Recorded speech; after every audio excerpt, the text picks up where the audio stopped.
कि हमारे पास एक ये टास्क था 2D मैट्रिक्स वाला। तो 2D मैट्रिक्स हमने बनाना है और उनको एडिशन सब्ट्रैक्शन करनी है। तो उसके लिए मैंने आपको बताया है कि एक 2D अरे बना लें। 2D अरे बना के फिर उसके रो और कॉलम आप उसमें लिख दें। एक उसका कंस्ट्रक्टर बनाएं, कंस्ट्रक्टर के अंदर आपकी मर्जी है, सिर्फ रो और कॉलम लिखें, बाकी इनपुट कर लें, वरना एक डबल पॉइंटर भी पास कर लें। अब आपने एक उसकी रो बना दी है, अब आपने उसके कॉलम्स बनाने हैं। ठीक है, उसकी अलग अलग रो के अंदर अरे आपको बनानी पड़ेंगी। ठीक है, तो वो आई प्लस प्लस करके आप इधर अरे ऑफ आई, क्योंकि अब अरे का हर एलिमेंट एक पॉइंटर है, तो वो न्यू इंट करके आप इसमें कॉलम ऐड कर सकते हैं। ठीक है, तो ये आपको टास्क था। अब आपने इस पे करना ये था कि आपने इस पे ये प्लस का, माइनस का और डबल इक्वल और नॉट इक्वल का ऑपरेटर ओवरलोड करना था। प्लस का मतलब है कि इंडेक्स बाय इंडेक्स हर एलिमेंट को आपने ऐड करना है। माइनस का मतलब है कि इंडेक्स बाय इंडेक्स आपने सब्ट्रैक्ट करना है। इक्वल का मतलब है कि आपने इंडेक्स बाय इंडेक्स चेक करना है, कहीं भी इंडेक्स कोई मैच ना करता हो आपने फौरन रिटर्न कर देना है फॉल्स। नॉट इक्वल का मतलब है कि कहीं भी अगर वो बराबर सारी जगहों पे कहीं भी एक बराबर मिल जाए आपको, तो आपने बता देना है कि ये इक्वल नहीं है। ठीक है, तो या कहीं भी आप ये सर्च कर लें कि नॉट इक्वल का मतलब है कि कहीं भी अगर आपको ऐसा एलिमेंट मिल जाए जो कि आपस में बराबर नहीं है, इसका मतलब है ये ट्रू है। ट्रू का मतलब ये नॉट इक्वल टू है। तो ये एक बहुत ही सिंपल टास्क था। तो आप लोगों को अगर नहीं हुआ है तो मुझे बता दें, वरना फिर चले हम आगे चल लेते हैं। एक नया टॉपिक है, नई चीज़ है, वो हम इसका नया टॉपिक तो नहीं है, नया एक क्वेश्चन है ऑपरेटिंग ओवरलोडिंग पे, मैं वो आपको करवा देता हूँ। यहाँ तक क्लियर है आप लोग सारे बच्चे? यहाँ तक क्लियर है? Yes sir. Okay. Yes sir. अब मैं आपको एक नई चीज़ इसमें, पहले फ्रैक्शन वाले में ना मैं एक छोटी सी चीज़ आपको लास्ट टाइम रह गई थी बताना। मैंने कहा था प्लस प्लस ऑपरेटर जो है ना वो इंक्रीमेंट और डिक्रीमेंट ऑपरेटर वो रह गया था सिर्फ बताना आपको। तो वो पहले हम कर लेते हैं, उसके बाद फिर हम एक नए जो है वो टॉपिक जिस पे आपकी असाइनमेंट 2 होगी। ठीक है, असाइनमेंट 2 के अंदर आपको कुछ चीज़ें जो है मैं आज आपको बता दूंगा, कुछ चीज़ें जो है ना आपकी वो कल जो है ना वो इंशाल्लाह पता चल जाएंगी आपको, वो भी इंक्लूड होंगी आपकी असाइनमेंट में। सर जी सी इन और सी आउट वाले ऑपरेटर्स का नहीं करेंगे? जी नहीं करेंगे, बिल्कुल नहीं करेंगे। असल में उसके लिए मसला ये है कि उसके लिए फ्रेंड फंक्शन पढ़ने पड़ेंगे और हमारे पास टाइम वैसे ही कम है। ठीक है ना, हम अभी ऊप पे आए नहीं है। अभी हमारे मेन जो टॉपिक है ना वो है कंपोजिशन एग्रीगेशन। ठीक है, और उसके बाद इनहेरिटेंस, पॉलीमॉर्फिज्म, उसके बाद टेम्पलेट्स हैं। तो बहुत ज़्यादा चीज़ें हैं और टाइम बहुत कम है। बट ये है कि अगर आप उसको, ये ऑपरेटर आपने कर लिए तो वो भी आप कर सकते हैं, वो उतना कोई मसला नहीं है उसमें। ठीक है ना, तो उसको देख सकते हैं आप। ठीक है सर। ठीक है, अच्छा जी। तो यहाँ पे अब हम एक, अगर फर्ज करें आपने एक लिया हुआ है फ्रैक्शन ऐसे। ठीक है, और अब आप सी आउट के लिए ना आप फिलहाल मतलब समझेंगे, सी आउट के लिए आप एक फंक्शन बना दिया करें बस। जब आपने प्रिंट करना है ना तो आप फंक्शन बना लें, हम उस ऑपरेटर का ओवरलोड नहीं कर रहे। अच्छा जी, ओके। अब क्योंकि उसके लिए मुझे ना एक पूरी क्लास लगानी पड़ेगी आपको। अच्छा जी, अब अगर यहाँ पे हम देखें तो यहाँ पे क्या हो रहा है, यहाँ पे आपके पास गेट न्यूमरेटर का फंक्शन बना नहीं हुआ जो ये एरर दे रहा है आपको। अच्छा, ये F1 है। यहाँ पे अगर आप देखें, अगर आपके पास ये है तो मैं कहता हूँ कि यार आप है ना F1 के अंदर है ना प्लस प्लस कर दें। आपको पता है इस प्लस प्लस का मतलब क्या होता है और इस प्लस प्लस का मतलब क्या होता है, ये सब लोगों को पता है। जी, ये इस ऑपरेटर का सबको पता है ना, ये आईटीसी में आपने सीखा होगा। इसका मतलब है इंक्रीमेंट करना। तो अब हमने फ्रैक्शन के अंदर डिनोमिनेटर और न्यूमरेटर में इंक्रीमेंट करना है। तो ये तो कोई मसला नहीं है। अब ये इस ऑपरेटर को कैसे बनाया जाता है, अब इधर असल में ना एक इशू है छोटा सा। वो इशू तो खैर चले हम बाद में डिस्कस कर सकते हैं, बट ये है कि प्लस प्लस, अब मसला ये है कि ये ऑपरेटर तो एक ही है, प्लस प्लस इधर लिखें या प्लस प्लस इधर लिखें। अब कंप्यूटर को पता कैसे चलेगा कि ये प्लस प्लस हमने इधर लिखा है या इधर लिखा है, क्योंकि दोनों का मतलब अलग है। इस प्लस प्लस का मतलब है कि आप इसी लाइन में जो है ना वो प्लस प्लस कर दें। इस प्लस प्लस का मतलब है, प्री का मतलब है, और पोस्ट का मतलब है कि आप इंक्रीमेंट जो है ना इस लाइन में ना करें, इसके बाद करें। तो ये जो है ना, ये फिर काम खतरनाक है। तो इसको डिफरेंशिएट करने के लिए ना छोटी सी इसमें चेंजिंग है, वो मैं आपको बताता हूँ। बट पहले इसको देखते हैं कि ये कैसे कर सकते हैं। प्लस प्लस का ऑपरेटर जो है वो उसके कुछ रिटर्न करना चाहिए, नहीं वॉइड करना चाहिए। फिलहाल वॉइड ही लिखते हैं, बाद में देखते हैं। उसके बाद ऑपरेटर और प्लस प्लस, और क्या हो रहा होगा आपके पास, कुछ भी नहीं है। क्या इसमें कोई पैरामीटर जाना चाहिए? नहीं, क्योंकि इसमें कोई ऑब्जेक्ट ही नहीं है। जो इन्वोकिंग ऑब्जेक्ट है बस उसमें हमने प्लस प्लस करना है।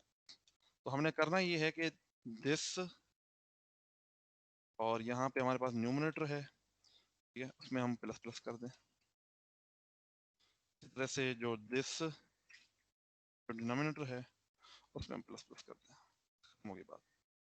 तो बेसिकली तो प्लस प्लस ऑपरेटर का तो यही मतलब है ना, और तो उसका कोई मतलब नहीं है।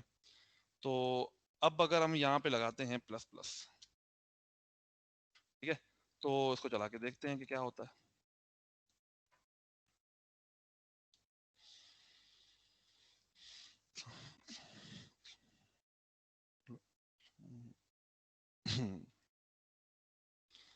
तो आप यहाँ पे देख लें कि 3 4 बन गया है और 6 7 बन गया है, ठीक है। इसमें तो किसी को इशू नहीं है कि ये क्या किया है मैंने, सिंपल किया है काम, क्योंकि ये जो F1 के पीछे हमने लिखा हुआ है प्लस प्लस, ये क्या करेगा, ये इसको क्योंकि ऑपरेटर ओवरलोड कर दिया हमने, तो ऑटोमेटिकली ये इन दोनों में, दिस का मतलब है जो इन्वोकिंग ऑब्जेक्ट, मैं अगर इसकी इसकी मैं आपको पहले भी बता चुका हूँ कि इसको अगर मैं लिखूं तो ये ऐसे होगा, ऑपरेटर प्लस प्लस, ठीक है। तो इसका मतलब असल में ये होता। तो अब क्योंकि इसमें पैरामीटर कोई नहीं है, सिंपल इस फंक्शन का काम ये है कि जो इसको इन्वोक कर रहा है, तो इन्वोकिंग ऑब्जेक्ट हम कैसे आइडेंटिफाई करते हैं, दिस के थ्रू। तो यहाँ पे दिस नॉमिनेटर और डिनोमिनेटर कर दिया। अब अगर मुझे ये आप में से कोई बता सकता है कि अब इसको मैंने प्लस प्लस को ऐसे लिखना है, तो कंपाइलर को पता कैसे चलेगा कि ये प्लस प्लस इधर लिखा हुआ है, क्योंकि अब इसमें हमने इसकी डेफिनेशन चेंज करनी है, इस प्लस प्लस ऑपरेटर को हमने ओवरलोड करना है। कोई बता सकता है कि कैसे डिफरेंशिएट करेगा कंपाइलर, कंपाइलर को कैसे पता चलेगा कि ये प्लस प्लस इस तरफ है या इस तरफ है? जी, मेरे ख्याल से रिटर्न टाइप से पता चलेगा शायद। क्योंकि अगर अब फर्ज करें मैं इसको असाइन कर रहा हूँ F3 के अंदर, लेट सपोज एक मैं लेता हूँ fraction F3 is equal to F1, ठीक है, इस तरह से लिखता हूँ। तो इसका मतलब है कि इसके अंदर जो प्लस प्लस जाए ना, वो प्लस प्लस जो है वो, मतलब इसके अंदर जो वैल्यू जाए वो 3 और 6 जाए F3 के अंदर, और F1 के अंदर प्लस प्लस करना भी है। तो कैसे करेंगे, आप में से कोई बता सकता है कि कैसे करेंगे? आप मुझे कह रहे हैं कि सर इसका रिटर्न टाइप चेंज कर दिया जाए। Yes sir. नहीं, रिटर्न टाइप तो चेंज करने की जरूरत नहीं है। देखो एक आपने वैसे बात की तो मैं आपको बता देता हूँ, ऑपरेटर ओवरलोडिंग का मतलब, अच्छा अगर मैं यहाँ पे इंट लिख दूं, लेट्स सपोज ये वाइड था ना, चले, और इसी को मैं कॉपी पेस्ट करता हूँ और मैं इधर लिखता हूँ इंट, तो आप मुझे बताएं कि क्या ये ऑपरेटर ओवरलोडिंग है? देखें एरर दे रहा है, ये ऑपरेटर ओवरलोडिंग नहीं है। ऑपरेटर ओवरलोडिंग रिटर्न टाइप पे नहीं होती, ऑपरेटर ओवरलोडिंग होती है पैरामीटर के बेस पे। आपने पैरामीटर 1 लिखा है, आपने 2 लिखे हैं, 3 लिखे हैं, कुछ भी नहीं लिखे, ऑपरेटर ओवरलोडिंग में आपका सिर्फ और सिर्फ ये नाम और आपका पैरामीटर, इसका ताल्लुक होता है, रिटर्न टाइप का ताल्लुक नहीं होता। रिटर्न टाइप आप जो भी रखें, तो ये ऑपरेटर जो है ना वो ओवरलोड नहीं है। Can not overload function distinguished by return type alone. कहता है कि आप एक फंक्शन को सिर्फ उसके रिटर्न टाइप के बेस पे ओवरलोड नहीं कर सकते। हाँ, अगर आपने इसमें इंट लिखा हुआ है और इधर नहीं लिखा हुआ फिर तो ठीक है। तो बात समझ आ रही है? तो आप एक फंक्शन को सिर्फ उसके रिटर्न टाइप के बेस पे ओवरलोड नहीं कर सकते। तो अगर मैं 2 फंक्शन के रिटर्न टाइप चेंज कर दूं और आपको कहूं कि यार ये ओवरलोडेड है, आप कहेंगे नहीं सर ये ओवरलोडेड नहीं है, ठीक है। ओवरलोडेड का मतलब होता है पैरामीटर के अंदर चेंजिंग। जी, अब मुझे बताएं कि क्या करेंगे? शाबाश जी। अच्छा एक छोटी सी चीज पहले मैं आपको बता देता हूँ, फिर जो है मैं आपको कुछ और चीजें बताता हूँ। अच्छा इधर जो है ना, असल में फर्ज करें मिसाल के तौर पे, ये ऐसे एरर क्यों दे रहा है? No operator plus plus matches these operand operators, ये क्या मतलब? अभी तो हमने इसको ऑपरेटर ओवरलोड तो कर दिया हुआ है। अच्छा हाँ ठीक है, सही है, वो अभी मैं आपको बताता हूँ। अब असल में मसला ये है कि ये जो वैल्यू है ना, अगर हमने वॉइड कर दिया, वॉइड का मतलब है ये रिटर्न कुछ भी नहीं कर रहा। तो आपको पता है अगर ये कुछ रिटर्न नहीं कर रहा तो मसला क्या होगा? शाबाश, मसला ये होगा कि यहाँ पे कुछ रिटर्न ही नहीं होगा। तो जब यहाँ पे कुछ रिटर्न होगा ही नहीं तो ये इसमें असाइन कैसे होगा? तो this must return A value. तो ये एक फ्रैक्शन जो है ना इसको रिटर्न करना चाहिए। सर सर हमने इक्वल टू ऑपरेटर भी तो ओवरलोड किया है। जी जी किया हुआ है, उससे तो मतलब क्या मसला है? नहीं नहीं, सर आपने इक्वल टू ओवरलोड किया हुआ है, ठीक है ना। इक्वल टू का मतलब है कि इसमें पैरामीटर आएगा, बट मसला ये है कि ये प्लस प्लस ऑपरेटर जो है ना, ये ऐसे ऐसे काम करता है। अब ये फंक्शन अगर कुछ रिटर्न ही नहीं करेगा तो इक्वल टू ऑपरेटर क्या करेगा? इक्वल टू ऑपरेटर होगा ना कि उसके राइट साइड पे कुछ रिटर्न हो रहा हो। अगर राइट साइड पे कोई ऑब्जेक्ट ही नहीं है तो इक्वल टू ऑपरेटर मतलब मैं अगर सिर्फ ये लिख दूं int a is equal to, तो आप मुझे बताएं कि ये चलेगा? इसका क्या मतलब हुआ? इसका तो मतलब कुछ भी नहीं है ना। अगर मैं लिखूंगा int a is equal to 4 5, अगर मैंने यहाँ पे लिखा है फंक्शन एक, अब इस फंक्शन का अगर रिटर्न टाइप वायर्ड है तो ये तो कुछ भी रिटर्न नहीं करेगा ना ए में, तो मतलब ये तो यूजलेस फंक्शन है। बात समझ में आ रही है? जी सर, लेकिन ये अगर ये F1 जी जी जी जी F1 इंक्रीमेंट करके वो रिटर्न नहीं कर देगा? नहीं, देखा ना, अभी हमने यहाँ पे वायर्ड लिखा हुआ था ना, अभी हमने यहाँ पे वायर्ड लिखा था, जी अभी वायर्ड लिखा था ना, तो जाहिर वायर्ड का मतलब क्या है? कुछ रिटर्न करेगा? नहीं। तो गलत है ये, इस वजह से गलत है ये। नहीं सर, अब ये हम रिटर्न नहीं करेगा, लेकिन हमारा जो F1 है वो इंक्रीमेंट हो जाएगा, तो F1 तो रिटर्न F1 वो इंक्रीमेंट, एक मिनट, F1 इंक्रीमेंट हो जाएगा, बिल्कुल ठीक कह रहे हैं आप, वो हो जाएगा, पर असल में वो कॉल वहां पे खत्म हो जाएगी। अब फर्ज करें ये जो लिखा है ना, आप अब इससे सोचें, अब इससे सोचें, अब F1 के अंदर इंक्रीमेंट हो गया, ये फंक्शन कॉल हो गया, F1 के अंदर इंक्रीमेंट हो गया। मसला ये है कि अब ये किसी को असाइन भी हो रहा है, बट अब इशू ये है कि ये जो फंक्शन कॉलिंग थी ये कुछ रिटर्न ही नहीं कर रही। अब जब ये कुछ रिटर्न करेगी ही नहीं तो F3 के अंदर क्या आएगा? F1 में आप बिल्कुल ठीक कह रहे हैं, वो हो गया, बट अब यहाँ पे मेमोरी खत्म हो गई, यहाँ पे ब्लैंक आ जाएगा क्योंकि वायर्ड है ना। जी तो ये तो मसला है, ये तो बड़ा मसला है। बात समझ आ रही है आपको? जी इसको टैकल करने के लिए हम इसका रिटर्न टाइप रखते हैं फ्रैक्शन,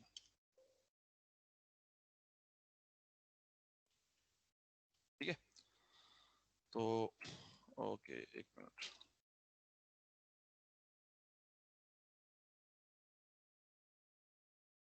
ये मैंने, अच्छा ये मैं हेडर फाइल में ही लिख रहा हूँ चलो, हेडर फाइल में नहीं लिखना चाहिए आपको, किसी ने मुझे नोट ही नहीं करवाया।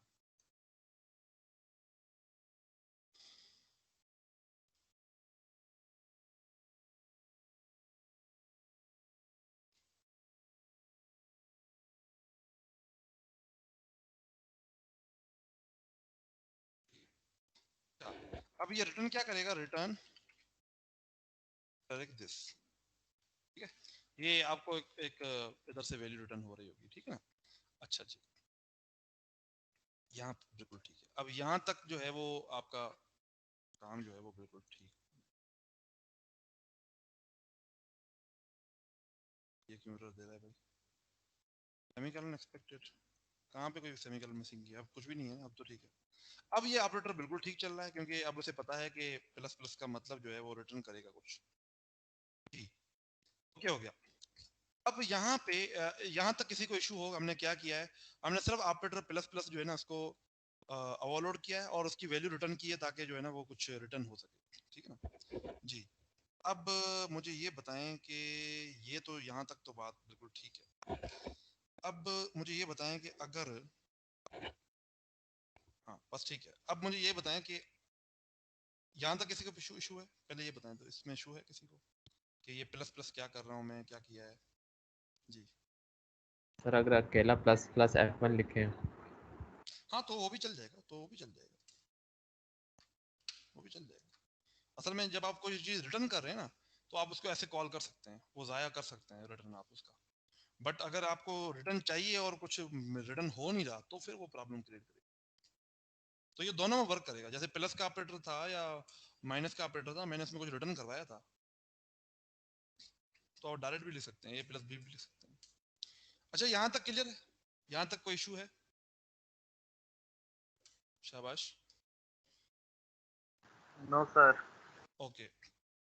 अब हमने इसको ऐसे लिखना है। तो मैंने आपको बताया कि कंपाइलर को कोई ऐसा कोई टूल हो ना, कोई ऐसा तरीका हो जिससे डिफरेंशिएट हो जाए कि ये प्लस प्लस पहले है या बाद में है। क्योंकि अब मैंने अगर प्लस प्लस इधर लिखा है तो इसका मतलब बिल्कुल चेंज है, और अगर मैंने इधर प्लस प्लस लिखा है उसका मतलब भी बिल्कुल चेंज है। तो इसको डिफरेंशिएट करने के लिए एक टेक्निक सी प्लस प्लस में है, वो ये है कि आप इधर इंट लिख दें, आप इधर इंटीजर लिख दें, ठीक है। अब जब इंटीजर आएगा ना तो वो समझेगा कि ये जो है ना इंक्रीमेंट आपने पोस्ट इंक्रीमेंट किया है। अब आप इसको ओवरलोड कर सकते हैं, क्योंकि हम इसको ओवरलोड कर रहे हैं ना। ओवरलोड का मतलब है कि हमें पैरामीटर के अंदर, मैंने आपको हिंट दी थी बट आप लोग गैस नहीं कर पाए, हम असल में इसमें पैरामीटर ऐड कर रहे हैं, हालांकि ये इंटीजर हम कहीं यूज नहीं करेंगे। अब देखेंगे, आप मैं बताता हूँ, मैं इसी फंक्शन को कॉपी पेस्ट करता हूँ और यहाँ पे सिर्फ एक वेरिएबल लिखते हैं int है। अब इस वेरिएबल का यूज कहीं भी नहीं है, बट अगेन अच्छा जी, अब आप मुझे ये बताएं कि ये जो प्लस प्लस का ऑपरेटर है, अब ये बड़ा खतरनाक ऑपरेटर है। अब आपने करना क्या है, आपने करना ये है कि F1 के अंदर प्लस प्लस भी करना है, पर F3 के अंदर जो है ना वो प्लस प्लस ना हो। मुझे बताएंगे कि इसका अगर मैं प्रिंट करूं, अगर मैं इसको प्रिंट करूं तो असलन इसका जवाब क्या आना चाहिए? अभी जो भी जवाब आ रहा है असलन इसका जवाब क्या आना चाहिए? आप में से कोई बता सकता है कि ये F3 जो है वो और F1 इन दोनों की वैल्यूज क्या होनी चाहिए? शाबाश, कौन बताएगा? सर 4/7। जी, ये होनी चाहिए 4/7, बिल्कुल ठीक कहा आपने। और ये क्या होनी चाहिए? ये वही होनी चाहिए 3/6, क्योंकि ये वही प्लस होगी। प्लस, हाँ क्योंकि ये प्लस प्लस बाद में है ना, तो पहले ये असाइन होगी और फिर ये इसमें इंक्रीमेंट होगा। तो ये 3/6 होनी चाहिए और ये 4/7। अब मसला ये है कि हम इस कोड में ऐसा क्या करें कि जब हम इसको असाइन कर रहे हो तो उसके अंदर पुरानी वैल्यू चली जाए और एक्चुअल में F1 में प्लस प्लस भी हो जाए। क्या करें इस कोड में, मैं क्या करूं? क्योंकि ये कोड तो काम नहीं करेगा ना। इसका मतलब यही है कि प्लस प्लस करके उसमें रिटर्न कर दो। अगर मैं इसको चलाऊं, आप देखिएगा, इसको मैं चलाता हूँ, सर एक और पॉइंटर बनेगा। देखें ये जवाब तो 4/7 ही आ रहा है ना जी। आप क्या कह रहे हैं कि क्या करूं मैं? सर एक और पॉइंटर बनेगा। एक और ऑब्जेक्ट बनेगा। Yes sir. आप एक फ्रैक्शन का ऑब्जेक्ट बनाए टेम्प नाम से, ठीक है? यस सर, उसके अंदर दिस रख और देंगे, उसके अंदर आप क्या रखेंगे? दिस पॉइंटर रख देंगे। बिल्कुल दिस रख देंगे, बिल्कुल। ये दिस ऑब्जेक्ट हमने उसमें असाइन कर दिया, ठीक है। और अब हमने क्या किया, दिस में प्लस प्लस किया और रिटर्न क्या करेंगे? रिटर्न टेम्प करेंगे, यस ठीक है।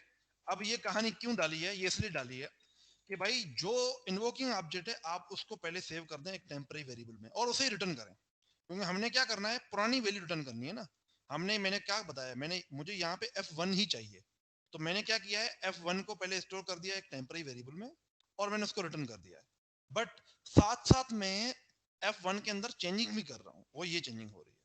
अब अगर मैं इसको चलाऊंगा ना तो आप देखिए क्या होगा। ये देखें, ये 4/7 दे रहा है और 3/6 दे रहा है, बिल्कुल एग्जैक्टली जो मुझे चाहिए था। ये बात किसी को समझ में ना आई हो तो मुझसे पूछ सकता है फिर से जी। एनी इशू, एनी प्रॉब्लम यहाँ तक? जी जी, आवाज नहीं आ रही, कोई बोल रहा है शायद। सर मैं कह रही हूँ आ गई है समझ। आ गई समझ जी। और किसी को प्रॉब्लम? नो? अच्छा यार, मुझे वॉलंटियर के लिए सिर्फ 2 बच्चों की मेल आई है और मैसेज आए हैं, बाकी लोगों ने वॉलंटियर नहीं करना। 1% नंबर उनको नहीं चाहिए कहीं पे। ओके, तो ये ठीक हो गया। अच्छा, अब ये ऑपरेटर आपके सारे कंप्लीट हो गए हैं जो हमने करने थे, सारे ऑपरेटर मैंने करवा दिए हैं। अब आप लोगों को मैं एक, क्योंकि असाइनमेंट है, वो असाइनमेंट के अंदर के क्वेश्चन है वो, क्योंकि मैंने अभी असाइनमेंट इधर अपलोड नहीं की हुई है, बट असाइनमेंट इस तरह से है कि आपके पास एक स्ट्रिंग की क्लास है, ठीक है। आपके पास एक स्ट्रिंग की क्लास है। अब आपने स्ट्रिंग के जितने भी फंक्शन है ना वो सारे लिखने हैं उसमें, सारे के सारे फंक्शन, ठीक है। अब सारे के सारे फंक्शन कौन से हैं स्ट्रिंग के? स्ट्रिंग के फंक्शन हैं कि लेंथ फाइंड करना, उसके बाद अपने उसमें प्लस का ऑपरेटर इंक्लूड करना है कि अगर मैं उसमें प्लस करूं तो दो जो स्ट्रिंग है ना वो आपस में इकट्ठे हो जाएं, ठीक है ना। देखो ना, प्लस का मतलब क्या होता है, कॉन्केटिनेशन। आपको पता है ना स्ट्रिंग कॉन्केटिनेशन क्या होती है? कॉन्केटिनेशन का मतलब है कि अगर एक अरे में अगर सुनील लिखा हुआ है, दूसरे में कुमार लिखा हुआ है, तो आपने उन दोनों को इकट्ठा करना, ठीक है ना, तीसरी अरे में। This is called concatenation. तो स्ट्रिंग कॉन्केटिनेशन भी आपको आनी चाहिए। उसके बाद उसमें और भी प्लस प्लस का ऑपरेटर भी यूज होता है जो कैपिटल सबको कैपिटल में कर दे, और माइनस माइनस का मतलब है कि सबको स्मॉल में कर दे। तो इस तरह से जो है ना हम इसमें डिफरेंट ऑपरेटर बनाएंगे। खैर ये डिटेल असाइनमेंट तो मैं आपके साथ शेयर कर दूंगा, बट ये है कि हमने एक स्ट्रिंग बनाना है और उसके अंदर हमने ये सारे के सारे ऑपरेटर ओवरलोड करने हैं।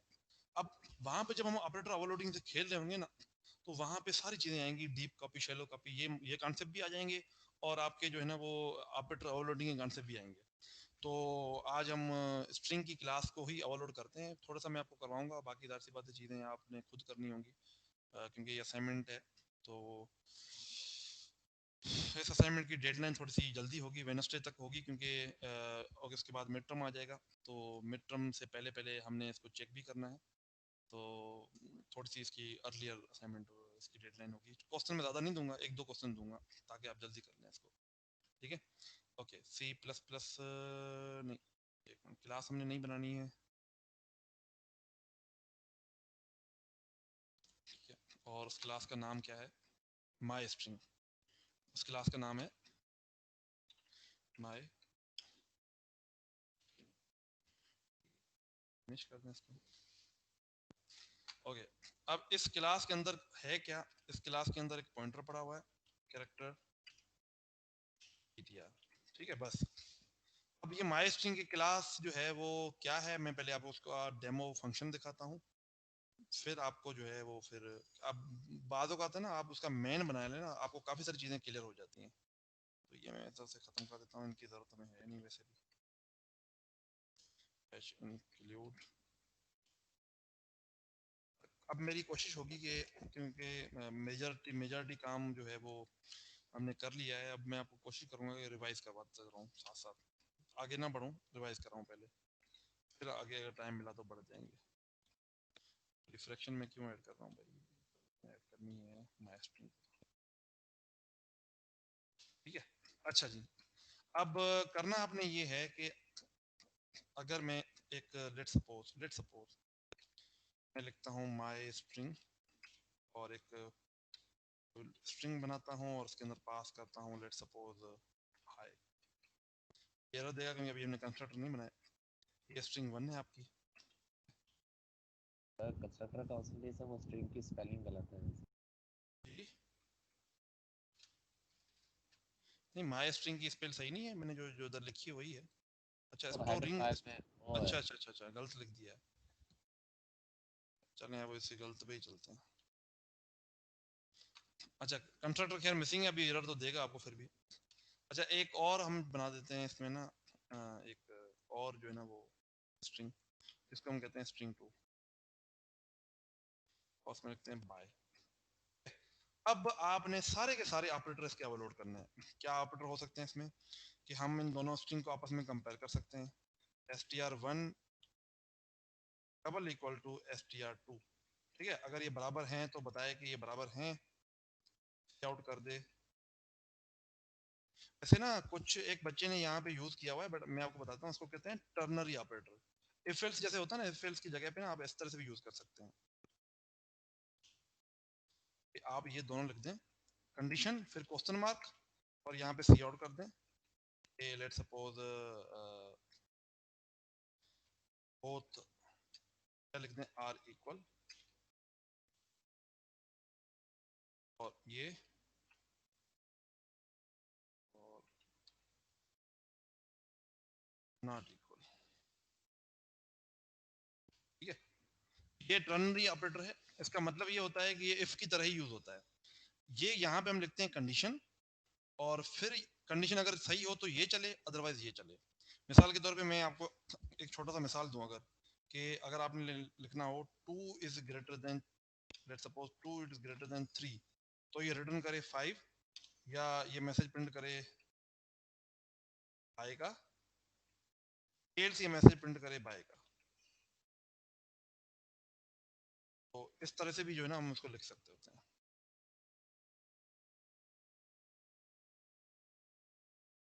ये कंडीशन हम इस तरह से भी इसको दे सकते होते हैं, ठीक है। ये इधर क्वेश्चन मार्क आता है, ये क्वेश्चन मार्क इधर आता है, और यहाँ पे जो है ना वो,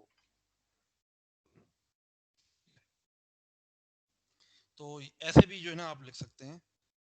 ये क्या कह रहा है, सेमीकोलन एक्सपेक्टेड, किसमें भाई सेमीकोलन एक्सपेक्टेड है? अच्छा, ये इधर लिखूंगा। तो अगर तो ये फर्ज करें ये वाला पोर्शन 2 इज ग्रेटर देन 3 है, कंडीशन ट्रू है, तो ये वाला चलेगा, अदरवाइज ये वाला चलेगा। तो ये ना थोड़ा सा शॉर्ट तरीका है लिखने का इफ एल्स से वगैरह ना। तो मैंने असल में ये आप लोगों को पता है, वैसे किसको पता है, ये किसी को पता है ये कि ये क्या है, ये किसी ने यूज किया है कभी? कंडीशनल ऑपरेटर है सर। ये कंडीशनल ऑपरेटर है, पर इसको हम कहते हैं टर्नरी ऑपरेटर, क्योंकि ये तीन चीजों पे ऑपरेट हो रहा है ना, कंडीशन और इफ एल्स पे। तो अब सिंपल है, मतलब कि अगर ये कंडीशन ट्रू हुई तो ये चलेगा, अदरवाइज आपका ये चलेगा। ठीक है, खैर, तो मैं इसी को यूज कर रहा हूँ कि अगर तो ये कंडीशन ट्रू है, दोनों चेक। अब इस तरह से नॉट इक्वल टू भी लगा सकते हैं आप, ठीक है ना, जैसे इक्वल टू लगाया है, नॉट इक्वल टू भी लगा सकते हैं, भी ओवरलोड कर सकते हैं। इसी तरह से आपका एक फंक्शन है, let suppose str1 plus str2, ठीक है, ये str1 और str2, और इसको आप जो है वो असाइन कर दें एक ना, उसमें एक नई स्ट्रिंग में, माई str3 में। तो ये क्या करेगा, ये करेगा कि ये दोनों को कॉन्केटिनेट करके हाई और बाय को इकट्ठा करके str3 में फेंक देगा। ठीक है, तो ये ऐसे भी आप इसको कर सकते होते हैं, ठीक है ना। तो ये प्लस का ऑपरेटर का मतलब ये है। इस तरह से जो है, फर्ज करें मैंने अगर लिखा str33 प्लस प्लस, तो ये क्या कर देगा, ये सारे जितने भी इसके अंदर अल्फाबेट्स होंगे सबको कैपिटल में कन्वर्ट कर देगा।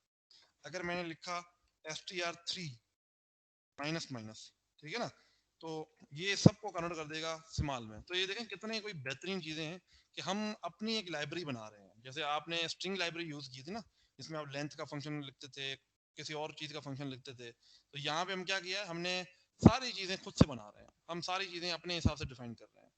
तो इसमें कोई इशू तो नहीं है कि ये कैसे होगा।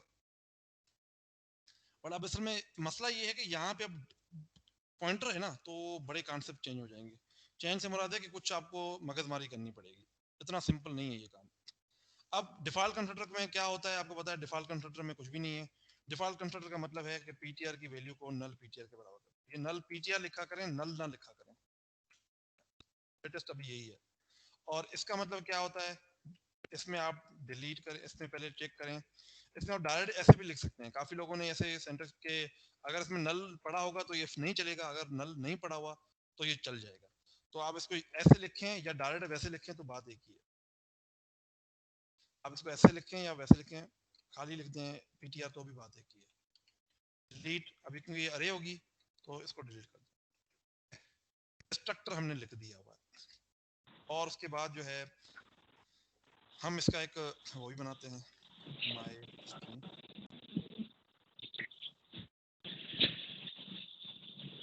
माइक अपना बंद कर दें, कांस्टेंट कैरेक्टर पॉइंटर।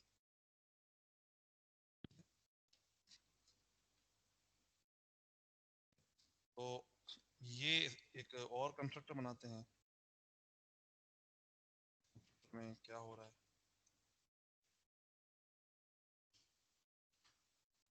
अब ये कंस्ट्रक्टर के लिए हमें एक डीप कॉपी का फंक्शन बनाना पड़ेगा। ठीक है, तो डीप कॉपी का फंक्शन बनाने के लिए हमें क्या करना पड़ेगा, क्योंकि डीप कॉपी एक यूटिलिटी फंक्शन है, वो हमें ऐसा रिक्वायर्ड नहीं होता, तो उसको हमेशा हम प्राइवेट बनाते हैं, क्योंकि ये हेल्पिंग फंक्शन है ना, ये सिर्फ हमें कॉपी करने के लिए इस्तेमाल हो रहा है। तो उसको हम लिखते हैं डीप कॉपी, और क्या होता है, एक सोर्स होता है, एक डेस्टिनेशन होता है। एक सोर्स को हम लिखेंगे कैरेक्टर पॉइंटर src, कॉमा, और वो क्या होता है, कांस्टेंट कैरेक्टर पॉइंटर। ठीक है, और इधर हम इसमें एंड भी लगाएंगे, क्योंकि एंड मैंने बताया था कि हमने मेमोरी देनी होती है, तो उसमें एंड भी लगाना पड़ेगा। ये डीप कॉपी का फंक्शन है, और उसका रिटर्न टाइप क्या है, कुछ भी नहीं है, वायर्ड है। ठीक है, तो डीप कॉपी को हम डिफाइन कर लेते हैं। डीप कॉपी को डिफाइन कैसे करेंगे, ये देख लेते हैं। जी, कांस्टेंट तो सोर्स नहीं होगा, क्योंकि डेस्टिनेशन में तो हमने चेंजेस करनी है। ओहो सॉरी सॉरी सॉरी, ये मैंने उल्टा कर लिया। इसका नाम होना चाहिए डेस्टिनेशन, ठीक है तुमने यार, बिल्कुल, और उसका नाम होना चाहिए सोर्स। अब ठीक है यार, ठीक है, थैंक यू। इसका मतलब है सारे लोग सो नहीं रहे, कुछ लोग जाग भी रहे हैं।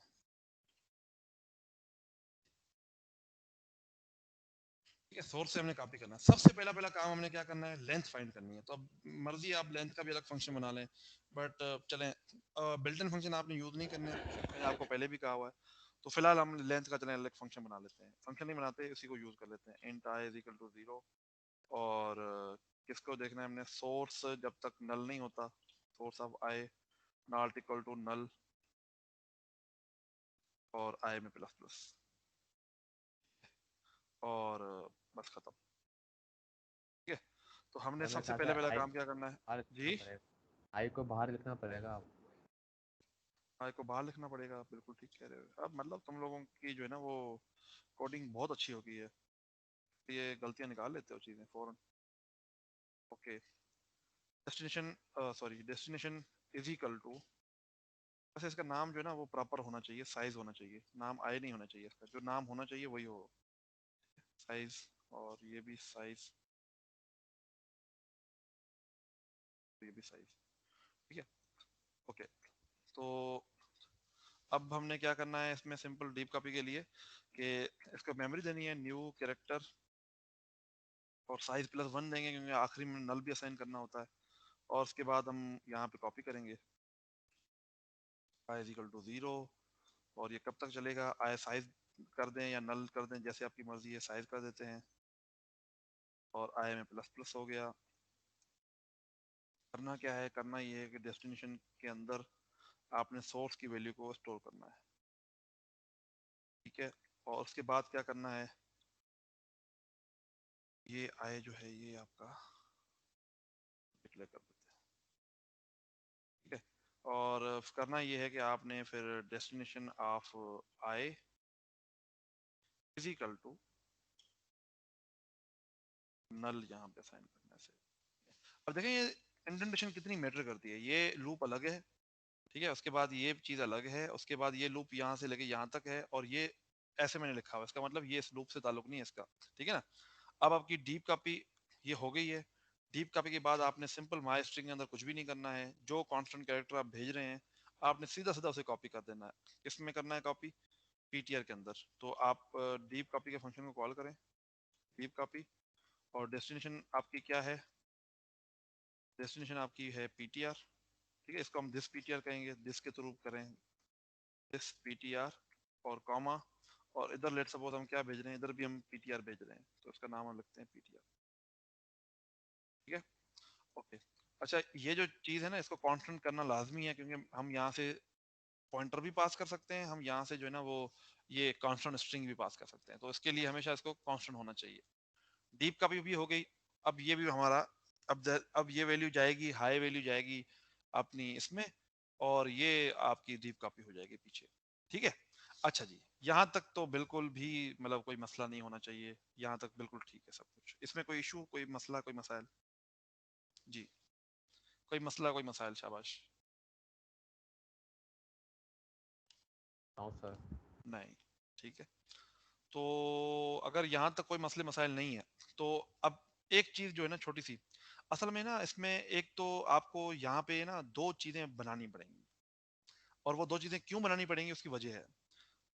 एक तो आपको ना देखो, अभी जो पहले हमने फ्रैक्शन वाली क्लास की थी ना उसके अंदर, या आज आपने कॉम्प्लेक्स की क्लास का भी एग्जांपल किया है लैब में, इन दोनों में ना काफी जगहों पे कॉपी कंस्ट्रक्टर कॉल हो रहा था और आपका आप असाइनमेंट ऑपरेटर कॉल हो रहा था, पर आपने उस पर तवज्जो नहीं दी। तवज्जो इसलिए नहीं दी क्योंकि सारी चीजें, क्योंकि पॉइंटर था ही नहीं उसमें, तो हमें मसला नहीं था। बट अब हमारे पास पॉइंटर है, तो अब हमारे पास कॉपी कंस्ट्रक्टर कॉल हो रहा होगा और आपको पता भी नहीं चलेगा, तो आपको कॉपी कंस्ट्रक्टर बनाना चाहिए यहाँ पे, क्योंकि वो फिर इशू कर सकता है, मेमोरी का कोई मसला बन सकता है। ठीक है ना, दूसरा आपका असाइनमेंट ऑपरेटर है ना वो भी कॉल होगा। अब देखें कैसे होता है, मैं आपको उधर ले जाता हूँ।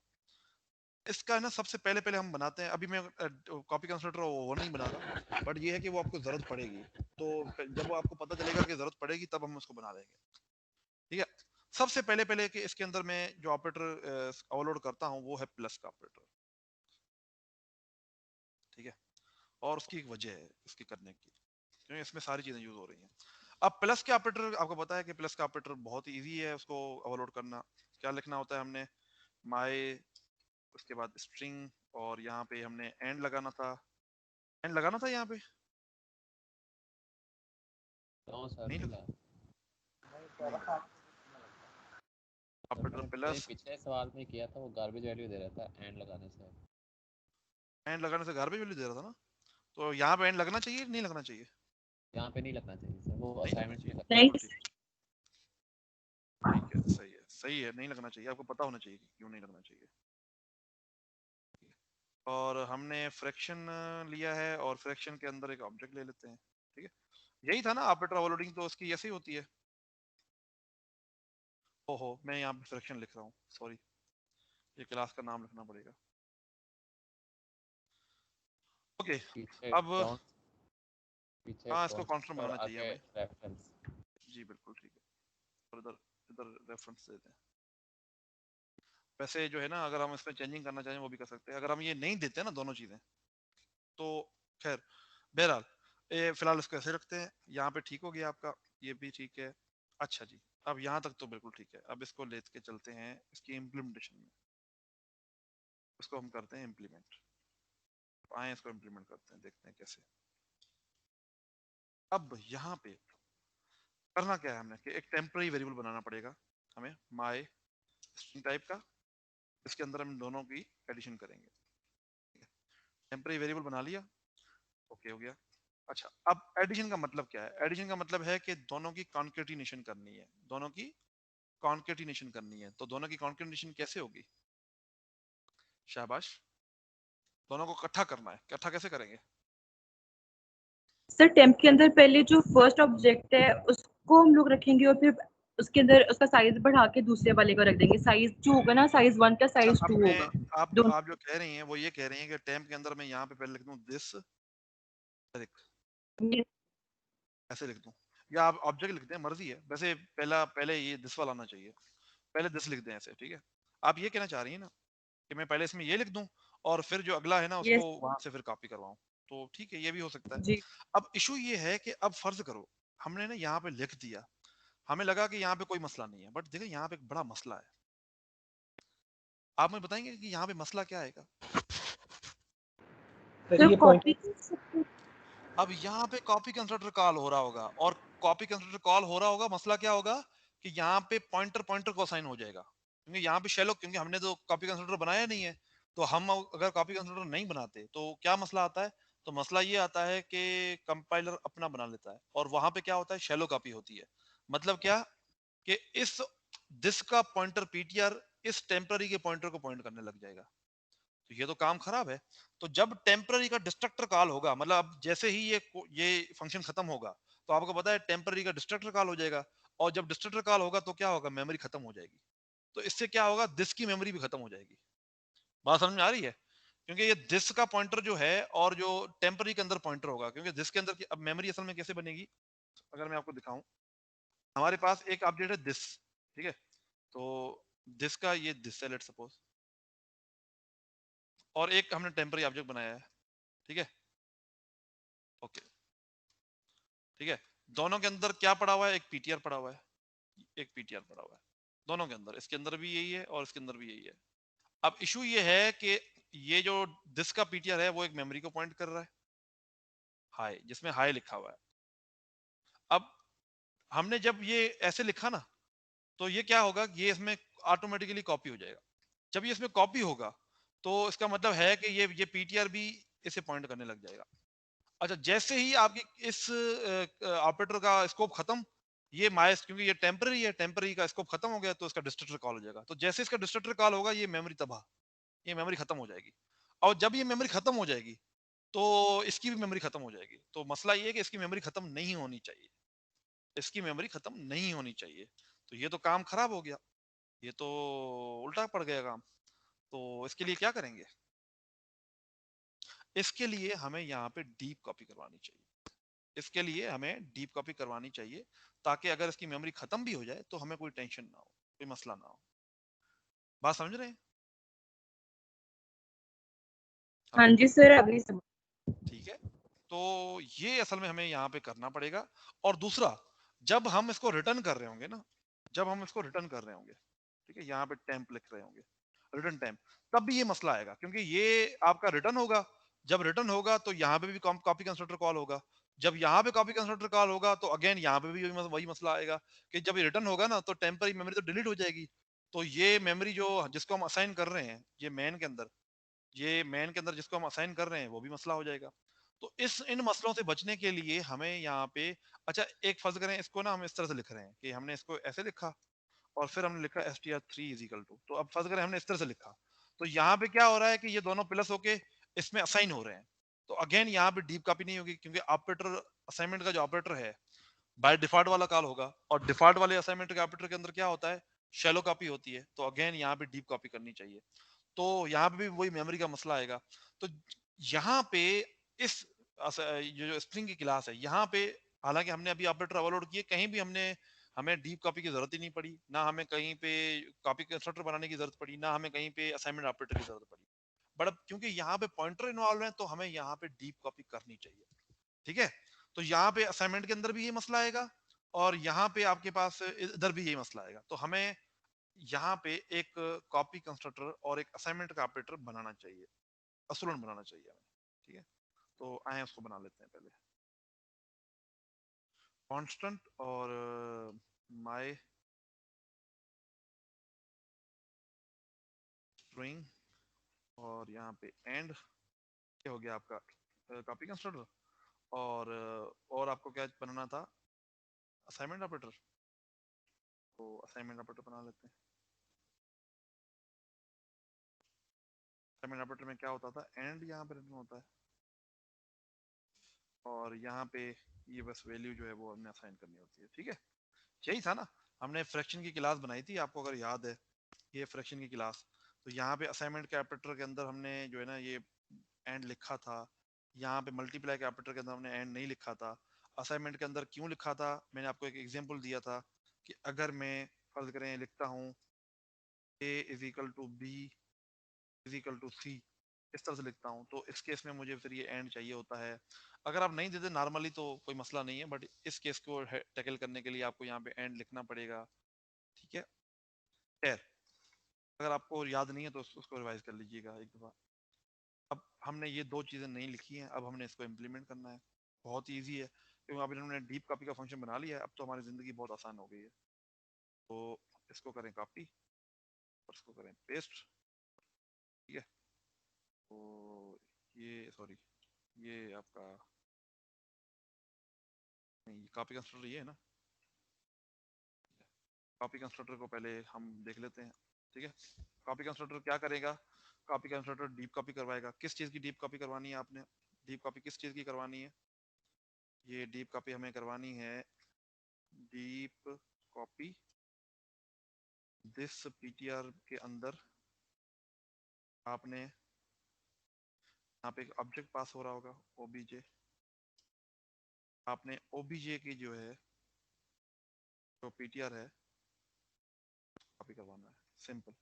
ठीक है, तो ये आपका हो जाएगा क्या कहते हैं अपना कॉपी कंस्ट्रक्टर। और अब आपका रह गया असाइनमेंट ऑपरेटर। तो असाइनमेंट ऑपरेटर में क्या होता था, शाबाश, असाइनमेंट ऑपरेटर के अंदर ये होता था कि हमने इस ऑब्जेक्ट को असाइन करना है दिस वाले ऑब्जेक्ट को। तो वो कैसे करेंगे, अगेन डीप कॉपी, यही कॉल कर देते हैं यहाँ पे। ठीक है, तो ये और रिटर्न क्या करना है हमने, रिटर्न दिस। ठीक है, ये हमने असाइनमेंट के अंदर करना है कि पहले तो इस ऑब्जेक्ट को इसमें कॉपी कर लो, और फिर हम जो है इसको, अब यहाँ पे डीप कॉपी होनी चाहिए। इशू ये था कि अगर हम ये खुद से नहीं लिखेंगे तो यहाँ पे डीप कॉपी नहीं होगी, यहाँ पे शैलो कॉपी होगी। ये पॉइंटर इसको असाइन हो जाएगा। कैसे होता असाइन, दिस पीटीआर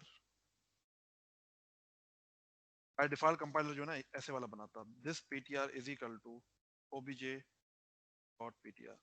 और इससे मसला क्या होता, क्योंकि ये पॉइंटर पॉइंटर को रेफर करता, तो दोनों एक ही मेमोरी को पॉइंट कर रहे होते। तो जब दोनों एक मेमोरी को पॉइंट करेंगे फिर मसला होगा, क्योंकि दोनों ही अलग अलग ऑब्जेक्ट हैं, दोनों अलग अलग ऑब्जेक्ट हैं, तो दोनों के अपनी अपनी मेमोरी होनी चाहिए। बट जब दोनों, देखो ना सिंपल सी बात है ना, अगर हमारा एक एरिया शेयर्ड है, अगर हम किसी घर में रहते हैं जो शेयर्ड है, तो जाहिर सी बात है मेरी जो भी चीजें होंगी उसका आप पे इफेक्ट पड़ेगा। ठीक है ना, मैं अगर बिरयानी घर में पका रहा हूँ तो खुशबू आपको भी सूंघने में आएगी ना, वो आपको फील होगी। अच्छा, अगर आप कुछ ऐसा कर रहे हैं तो मुझे भी इफेक्ट होगा। बट अगर हमारे घर इंडिपेंडेंट होंगे तो फिर तो कोई इशू ही नहीं है। आप जो करें अपने घर में, जो भी करें वो मुझे नहीं पता चलेगा, और जो मैं करूंगा वो आपको नहीं पता चलेगा। तो अगेन वही वाला मसला है कि यहाँ पे भी अगर आपकी मेमोरी शेयर्ड है डिफरेंट ऑब्जेक्ट के दरमियान, जो कि नहीं होनी चाहिए, ठीक है ना, तो हमें फिर डीप कॉपी करनी पड़ेगी। अब हमारा जो है ना मसला सारा सॉल्व हो गया। अब प्लस का ऑपरेटर जो है वो कोई मसला नहीं करेगा। अब अच्छा जी, अब पहले प्लस के ऑपरेटर को खत्म करते हैं। आपने मुझे कहा कि पहले आप दिस जो है ना टेम्पररी को असाइन कर दें, मैंने कर दिया, फिर मैं क्या करूं जी बताएं। अब बताएं अब क्या करूं जी। तो मेरे ख्याल से स्ट्रिंग लेंथ का फंक्शन बनाना पड़ेगा। स्ट्रिंग लेंथ का फंक्शन बना लेते तो फायदा होता, क्योंकि यहाँ भी काम आता वहां भी काम आ जाता, पर चलें इसी को उठाते हैं। बना लेते तो बहुत बेहतरीन था दादा। सर मेरा था कि temp equal to new character size 1 plus size 2 plus 1 ये था। हाँ ये भी ठीक है। साइज 1 अब असल में फिर दोनों की फाइंड करनी पड़ेगी ना, तो इसमें सिर्फ एक की साइज फाइंड करनी पड़ेगी, फायदा इसका ये होगा। तो अब हमने जो है दिस तो इसमें साइन कर दिया है। ओबीजे जो है ना, ओबीजे डॉट आपका पीटीआर जो है, इसकी साइज फाइंड करनी है हमने, वो साइज फाइंड कर लेंगे। और फिर हम क्या करेंगे शाबाश, कंक्रीटेशन हो रही है ना कि भाई पहले टेम्पररी जो है उसमें हमने हाई रख दिया, अब हमने उसमें बाय भी रखना है, तो क्या करेंगे। ये वैसे ये तरीका लंबा नहीं है कि हमने अगेन इसकी भी तो मेमोरी देखनी होगी कि ये किस इंडेक्स से स्टार्ट हो रहा है, ये तरीका लंबा हो जाएगा आपका। तो बात तुम्हारी ठीक है, तुम्हारी वाली बात बिल्कुल दुरुस्त है कि काम हमें वही करना पड़ जाएगा। तो इससे अच्छा है कि हम एक फंक्शन ही बना लेते हैं यार, ये तरीका अच्छा नहीं है। क्या नाम रखें उसका, स्ट्रिंग लेंथ। String length. और ये रिटर्न क्या करेगा हमें, इंटीजर। और यस उसमें सर। पास क्या हो रहा होगा, कैरेक्टर पॉइंटर। Yes sir. ठीक है, और ये कांस्टेंट होना चाहिए, क्योंकि इसमें हम चेंजिंग नहीं कर सकते। और ये इसमें फेंक दो, और ये रिटर्न करेगा हमें।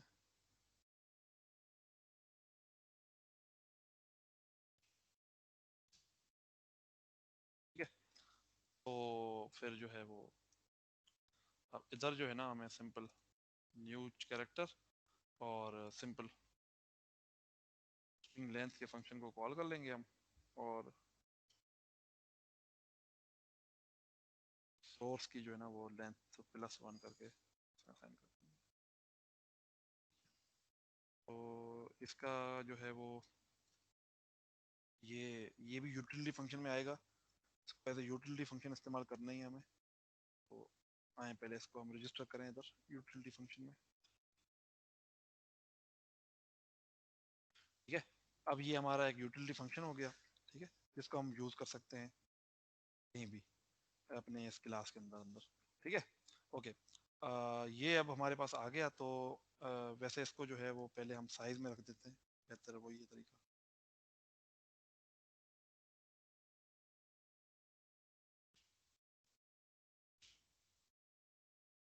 ठीक है, अब हम इसको यूज कर सकते हैं, ये भी यूज कर रहा है। और ये इंटीजर इसमें मिसिंग था, ये वही चीजें हैं जो आपने पीएफ में की हैं, मैंने सिर्फ इधर आपको इधर फिर से करके दिखा रहा हूँ। अच्छा, अब हमने जो है वो ऑपरेटर प्लस को इम्प्लीमेंट करना है, तो उसका तरीका सबसे पहले पहले ये है कि हम ये टेम्पररी वेरिएबल बना लेते हैं। चलें, बना लिया हमने। ठीक है, और उसके अंदर सबसे पहला पहला काम हम ये करते हैं कि दोनों अरेज की ना साइज फाइंड करते हैं। तो टेम्पररी वेरिएबल के अंदर जो पीटीआर पड़ा हुआ है ना आपका, डॉट पीटीआर, उसकी मेमोरी किसके बराबर होगी यार बताओ जी। New vector, The size of this plus size of object. से पहले इसका साइज में साइज जी, क्या कह रहे हैं आप, The size of this plus size of object. String length of. ठीक है, आप कह रही हैं कि यहाँ पे होगा दिस का पॉइंटर। ठीक है, प्लस जी, और क्या होगा, यही फंक्शन फिर से कॉल करना पड़ेगा हमें। ओबीजी ओबीजे का सर। बिल्कुल, ओबीजे का पॉइंटर। ठीक है, और +1 करना होगा क्योंकि आखिर में नल भी रखना है हमने। ठीक है, तो ये जो है ना ये हमें रिटर्न करेगा ये वाला फंक्शन। ये वाला फंक्शन जो है ना हमें साइज फाइंड कर देगा और उस साइज की हम अरे बनाएंगे। तो हम लिखेंगे यहाँ पे टेम्प का जो पीटीआर है, तुम बन जाओ न्यू कैरेक्टर, और तुम्हारी मेमोरी अब कितनी होगी कि जो दो अरे हमने तुम्हें कॉपी करनी है उन दोनों की +1, ठीक है ना। तो ये बहुत ही सिंपल काम हो गया हमारा। अब हमने क्या करना है, सिंपल कॉपी करनी है, तो हम डीप कॉपी करवा सकते हैं, वरना डीप कॉपी एक में तो हो जाएगी, दूसरे में फिर हमें करनी पड़ेगी। जी यहाँ पे अब क्या करेंगे, शाबाश, यहाँ पे क्योंकि हमने दोनों चीजें एक में इकट्ठी करनी है तो डीप कॉपी का फंक्शन यहाँ पे काम नहीं आ सकता, ठीक है। क्या आ सकता है जी, डीप कॉपी का फंक्शन यहाँ यहाँ पे इस्तेमाल हो सकता है। और सर यहाँ पे कोई लॉजिक लगेगी सर। नहीं सर हो सकता। डीप कॉपी का फंक्शन है, उसके लॉजिक थोड़ी चेंज हो जाएगी, तो यहाँ पे वो इस्तेमाल नहीं हो सकता क्योंकि हमने दोनों को कॉपी करवाना है ना, तो फिर थोड़ा सा मसला पड़ जाएगा। हम एक वेरिएबल बनाते हैं जिसका नाम रखते हैं int i is equal to 0, और फॉर लूप लगाते हैं एक int i is equal to, ये लिखने की जरूरत नहीं है, और semicolon i is less than आपका क्या है डी, साइज इसके भी लेस देन चलाइए जी, साइज की साइज सर आप लिख दें टेम्पररी की जो मेमोरी है उसमें पीटीआर पड़ा हुआ है, ठीक है, वो जब तक नल नहीं होता तभी लिख दें, मर्जी है आपकी जो लिखना चाहे, साइज के बराबर कर दें वो भी चला दें, और आई में ++ होता रहे, ठीक है, कि ये चलता रहे लूप जब तक जो है वो आप टेम्पररी की जो है वो सर टेम्परेरी में नल नहीं रखवाया तो वो फिर नहीं चलेगा। टेम्पररी में तो नल है ही नहीं ना, सॉरी टेम्पररी नहीं, ये होगा दिस का, सॉरी टेम्पररी में तो कुछ पड़ा ही नहीं हुआ ना अभी, कि जब तक देखे ना, अब हमारे पास है क्या सिचुएशन, क्या है मैं आपको थोड़ी सी सिचुएशन बताऊं। सिचुएशन ये है कि हमारे पास दो अरेज है, एक अरे है दोनों का नाम सेम ही है, पीटीआर ही है, ठीक है। अब इशू सिर्फ ये है कि ये जो है ना ये है आपकी दिस, ठीक है, और ये जो है ना ये आपकी कॉल हो रही है विथ नाम है इसका ओबीजे, ठीक है। अब है क्या, दोनों में पॉइंटर है पीटीआर, इसमें भी पीटीआर है और इसमें भी पीटीआर है, ठीक है। और ये पीटीआर जो है ये एक हाई को पॉइंट कर रहा है और ये पीटीआर जो है ना एक बाय को पॉइंट कर रहा है, ठीक है। ये इस तरह से जो है ना सारा काम हो रहा है, ये इसको पॉइंट कर रहा है और ये इसको पॉइंट कर रहा है। हमने करना क्या है कि पहले दिस का जो पीटीआर है ना वो जब तक नल नहीं होता, मतलब कि जब तक हाई पूरा का पूरा कॉपी नहीं हो जाता, तो वो कॉपी कैसे करेंगे, हम करेंगे टेम्प का जो पॉइंटर है dot PTR of I is equal to what, this का जो पीटीआर है आप कॉपी करें, ठीक है। अब ये क्या करेगा, सारा का सारा इसमें कॉपी कर देगा, ठीक है, और जैसे ही नल आएगा तो ये बंद हो जाएगा, ठीक है ना। अच्छा जी, अब हमने उसके बाद क्या करना है, उसके बाद हमने सिंपल एक काम करना है, यही इसी चीज को कॉपी पेस्ट करना है, बट अब हमारा आई जो है ना वो 0 से स्टार्ट नहीं हो रहा होगा, ठीक है ना, क्योंकि आई जो है जहां पे ये खत्म हुआ होगा ना, तो देखें हमारे पास एक नया टेम्पररी वेरिएबल बनाया हुआ है, ठीक है। तो वो टेम्पररी वेरिएबल क्या कर रहा है, वो टेम्पररी वेरिएबल उसके अंदर एक पॉइंटर पड़ा हुआ है पीटीआर अगेन, ठीक है, और उसके अंदर अभी मैंने हाई कॉपी करवा लिया है, तो अगली जो वैल्यू आएगी बाय वो उसके किस इंडेक्स पे आनी चाहिए, सेकंड इंडेक्स पे आनी चाहिए, ठीक है। बट बाय जो है वो इसके किस इंडेक्स पे लिखा हुआ है, 0 इंडेक्स पे लिखा हुआ है, तो इसका मतलब है कि यहाँ पे मुझे एक वेरिएबल ले लेना चाहिए जिसका नाम रखते हैं int j is equal to 0। अब आई की वैल्यू है वो कहाँ से स्टार्ट हो रही है, जहां पे यहाँ पे खत्म हुई थी, और जे की वैल्यू कहाँ से स्टार्ट हो रही है, जे की वैल्यू 0 से स्टार्ट हो रही है, और यहाँ पे दोनों ++ हो रहे हैं, ठीक है। और अब यहाँ पे पीटीआर की दिस की जगह क्या आ जाएगा, OBJ dot PTR.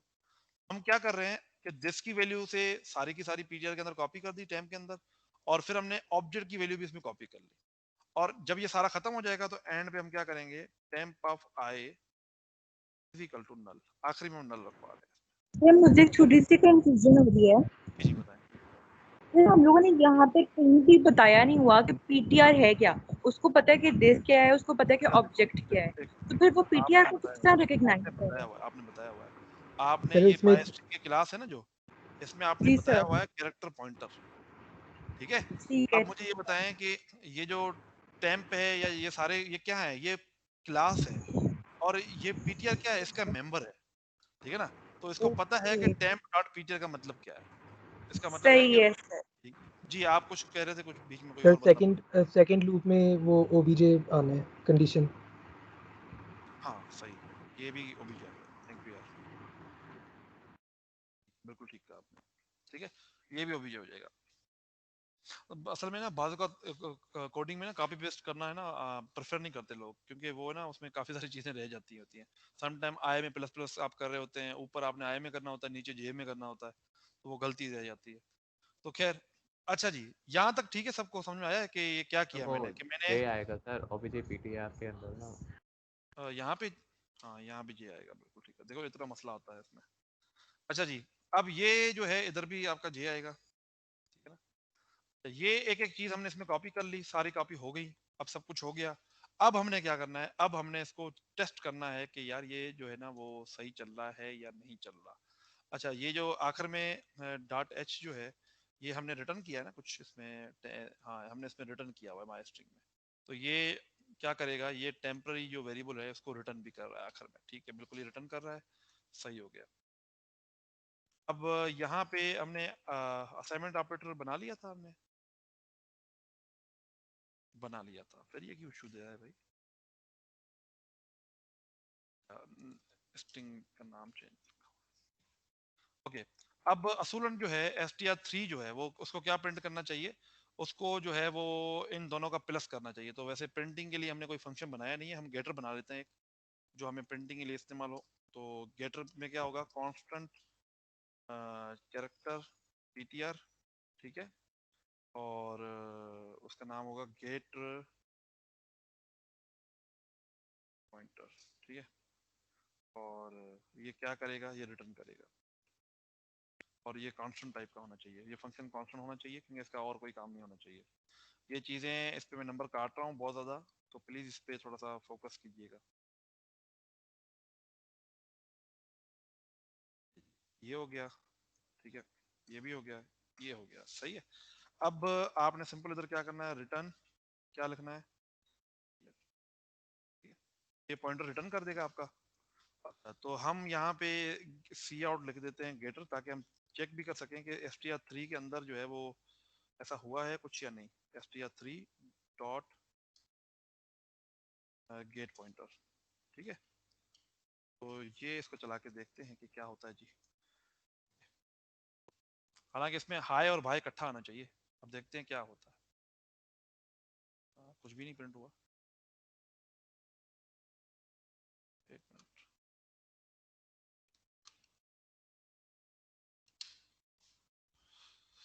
Okay, str3 आ गया, str3 के अंदर ये वैल्यू आ गई, ठीक है।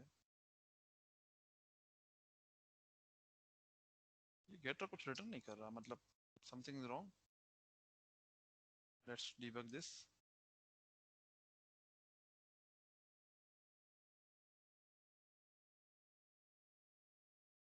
प्लस के ऑपरेटर के अंदर गए हम, सब कुछ हो गया इधर। अच्छा, ये लूप ही नहीं चल रहा, तो भाई लूप क्यों नहीं चल रहा जी, लूप चल ही नहीं सही रहा। है, लूप लगाना सर, ये मैं देखता हूँ। ये लूप ही नहीं चल रहा ना, ओ हो, ये इसलिए नहीं चल रहा, इसलिए नहीं चल रहा, नॉट इक्वल टू नहीं लिखा था हमने। ये होता है पावर डीबगिंग का। डीबगिंग करते होते हैं आप लोग? मैं करता हूँ हर दफ़ा। ओहो, अब मेमोरी का इशू आ रहा है। अब हमने कहीं पे मेमोरी जो है वो मिस हैंडल की है, ठीक है ना। ये जो इशू होता है ना, ये होता है नॉर्मली आपकी मेमोरी की वजह से, हीप करप्टेड जी। Project exe has triggered break point, यहाँ पे इसकी मेमोरी जो है ना वो कह रहा है कि ये आपने जो है ना वो कोई गलत डिलीट कर रहे हैं आप, डिलीट नहीं करनी चाहिए कहीं पे मेमोरी जो है ना हमारी वो ज़ाया हो रही है। कोई ऐसी चीज़ है जिसको हमने असाइन ही नहीं किया है, बट फिर भी वो जो है ना वो क्या यहाँ पे हो रहा है वो str3 जो है। अच्छा, इसको अगर मैं फर्स्ट करें यूँ कर देता हूँ, सर वो डिस्ट्रक्टर को बंद कर देंगे चल जाएगा मेरे ख्याल से नहीं वो शायद। तो चल जाएगा, बट वो तरीका तो नहीं है ना, ये चल गया ठीक है, बहुत अच्छी बात है। इसका मतलब पता है क्या हुआ? आप बताएंगे कि ये एरर किस वजह से आ सकता है? मतलब अभी ये एरर अभी नहीं आया एरर, तो आप बता सकते हैं कि एरर किस वजह से आ रहा है? सर वो एक मेमोरी बनी नहीं होगी तो उसको डिलीट कर रहा होगा। बिल्कुल ठीक है, बट ये तो तबसरा हो गया ना। अब मसला ये है कि देखो, अब अगर आप इसको देखें ना, एरर, ये पहले तो मैं आपको दिखाना चाह रहा था, वो तो देख लेना कि मतलब हाई और बाय इकट्ठा प्रिंट हो रहा है, इसका मतलब है कि str3 के अंदर वो वैल्यू सही आ गई है। अब वो ऑपरेटर का तो मसला हल हो गया, बट अब ऐसे एरर को कैसे टैकल किया जाए? देखें, मैंने पहले जो यूज किया, अब यहाँ पे कौन सा चीज कॉल हो रही होगी? यहाँ पे कॉपी कंस्ट्रक्टर कॉल हो रहा है, बट मैंने पहले क्या लिखा था? मैंने पहले ऐसा लिखा था। इसका मतलब है यहाँ पे कॉपी कंस्ट्रक्टर कॉल नहीं हो रहा, यहाँ पे ऑपरेटर ओवरलोडिंग कॉल हो रही है। और कौन सी वाली ऑपरेटर ओवरलोडिंग? ये असाइनमेंट। इसका मतलब है असाइनमेंट ऑपरेटर के अंदर कोई मसला है, या कोई ऐसा कोई जो है वो कोई इशू हो रहा है वहां पे। तो आते हैं असाइनमेंट ऑपरेटर, बल्कि इसको डीबग करते हैं इधर से, और देखते हैं कि असाइनमेंट ऑपरेटर के अंदर क्या इशू आ रहा है। ठीक है, ये आगे हम स्टेप इनटू करते हैं। ये प्लस के ऑपरेटर के अंदर हम आगे चलें, प्लस के ऑपरेटर जो है वो कर ले काम, सारी कार्रवाई कर ले। ये हो गया। अब यहाँ पे अगेन असाइनमेंट ऑपरेटर के अंदर आ गए हम। ठीक है, अब ये जो दिस है, ये इसमें हाई बाय पड़ा हुआ है, बिल्कुल ठीक है, ये पड़ा हुआ है, और ये बाय रेफरेंस हम इसको इधर भेज रहे हैं। ठीक है, बाय रेफरेंस का मतलब है कि ये दिस की वैल्यू हुई, ये दोनों सेम मेमोरी हो जाएंगी ना। ठीक है, अच्छा जी, उसके बाद ये यहाँ पे कोई डिस्ट्रक्टर कॉल हो रहा है? नहीं हो रहा कॉल। ठीक है, अब ये जो है ना, ये str3 की मेमोरी जो है ना, ये इसको मसला कर रहा है। आप में से कोई है जो बता सकता है कि str3 के अंदर क्या मसला आ रहा है? यहाँ पे मेमोरी का क्या इशू आ रहा है?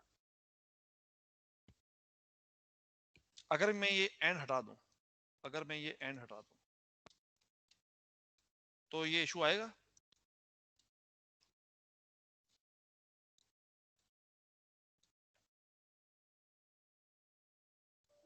हाँ, इशू फिर भी आ रहा है। इसका मतलब ये एंड का मसला नहीं है, ये कुछ ऐसा मसला है कि कोई मेमोरी डिलीट कर रही है, वो इसको पॉइंट कर रहा है। सर ये जो एरर होता है ना, ये उस तब आता है जब हम जो एलोकेशन मेमोरी से ना कोई हट के मेमोरी एड्रेस असेस कर रहे हो। ये उस वजह से एरर आता है हीप का, अच्छा, तो क्रैश इसका कर देता मतलब है प्रोग्राम। कि हमने कोई गलती की हुई है डीप कॉपी के अंदर, या कोई कहीं पे कोई ऐसा इशू है? जी समथिंग कंकैटिनेशन का मसला किया होगा सर हमने।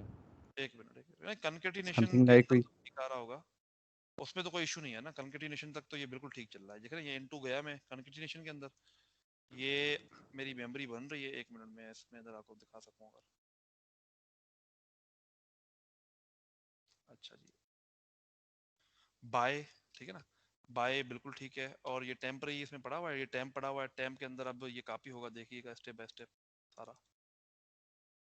ये देखिए टेम्प के अंदर ये कॉपी हो रहा है, हाई हो गया, बी हो गया, इस तरह से ये सारा हाई बाय जो है वो टेम्पररी में कॉपी हो गया, खत्म हो गया। यहाँ पे रिटर्न हो रहा है।